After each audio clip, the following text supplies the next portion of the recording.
Gospod Marjan, smo v golem stanovanju, brez radiatorjev, za katere tudi plačujete segrevanje. Povejte mi, zakaj temu tako? Ja, ne vem, hodil sem okoli vpraševati, sem se pa zanimal, če bi se lahko stroški zmanjšali, ne?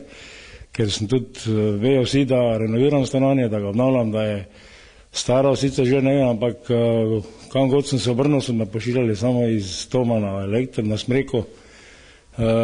Tudi na Smreki sem pa vprašal, ne, če se dajo zmanjšati stroški ogrevanja, ker dejansko niti nimam, niti ne koristim. In so rekli, da to ni možno, ne, da treba podbrati podpise stanovalca, ne, in tudi to ni bilo možno urediti. Kako dolgo imate že prazno to stanovanje? Kako dolgo že ne živite? Od maja meseca.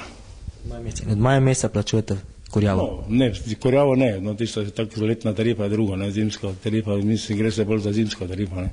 Koliko zdaj znese položnica? Zdaj je bilo 100 evrov, nekaj čez 100. In kaj so vam na Smreki odgovorili? Ja, da če ponesem vse podpise iz celega bloka vseh stanovalcev, potem lahko to uredijo, drugače pa ne. Ste že poskusili dobiti kakšne odzive stanovalcev? Ja, predsedniku hišnega sveta sem to omenil, ne rekel, da bo to sam sporožil, zdaj pa tudi bi tu negativno odgovor, ne.